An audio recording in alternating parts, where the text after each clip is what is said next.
Today we'll be giving a gameplay overview and review of the game Skyways, designed by Jeffrey D. Allers and published by Eagle-Gryphon Games.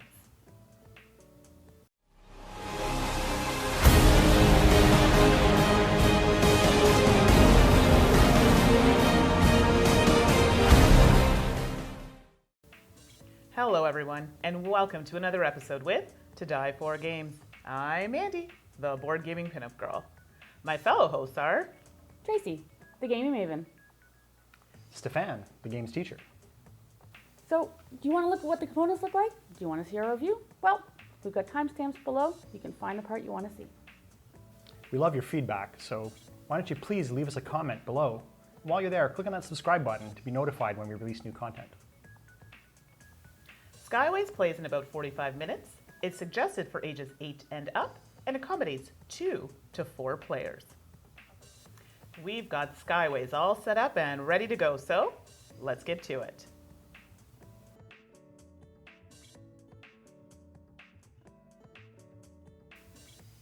Objective. In Skyways, you are building a city floor by floor and skyway by skyway, gaining points for adjacent tiles of the same color, or by building your building capitals, which earn you bonus points at the end of the game. So Tracy, tell us, what's inside the box? Components. 1 game board, 45 double building tiles with Skyways, 24 single building tiles, 4 scoring markers, 16 building capitals, the tile bag, and the rulebook. All right, now that we know what we're playing with, how do we set up? Stephane? Setup. Place the game board in the middle of the table. Players take the 4 building capitals in their color and place their scoring marker on the 0 space of the score track. Each player takes 6 single building tiles, 1 of each color. Mix the double building tiles and place them in the tile bag. With 2 or 4 players, remove 1 tile from the bag and place it in the game box without looking at it. Each player draws 1 tile, keeping it hidden from the other players. Now that we're all set up, how do we play? Mandi?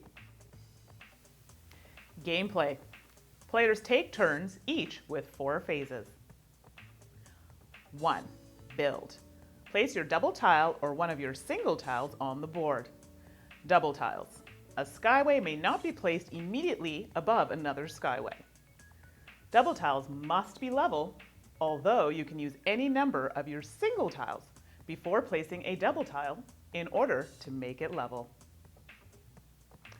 Single tiles. Instead of building a double tile, you can discard it out of the game and play a single tile. If you are unable to build any tile, discard your double tile out of the game. 2. Score each building. On the tile you placed, score 1 point for each square, plus 1 point for every building of the same color connected orthogonally to your building that is not interrupted by another color. 3. Add a capital. If you place a double tile, you can build a building capital, but only if A. It is placed on a double tile. B. The number of the building capital matches the level of the double tile it is placed on. C. It is not connected by the same color to any other building capital. You must build your building capitals from lowest to highest. 4. Draw a new double tile and end your turn. So how does the game end? Tracy? Game ends. When the last double tile has been drawn, 1 more round is played, where each player will place their tile and score as usual, but also score for their placed building capitals. Each building capital scores points equal to its height times the number of squares of the same color in its area. The player with the most points wins the game. So that is how you play Skyways.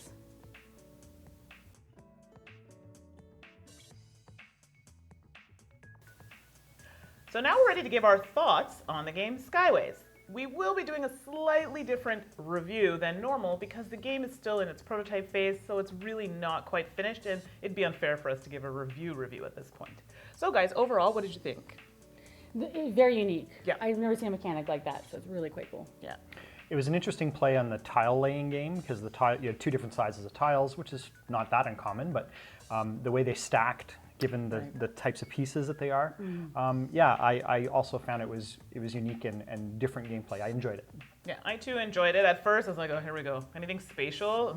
My brain just does not function. I'm like, what? I can't do maths. It's not working. So, and I really enjoyed it. I actually think I did fairly well. So I must have picked up maybe because the pieces were a bit bigger. I don't know. It appealed to my mind. I don't know. Really, really enjoyed it. So anything else you guys wanted to point out about the game?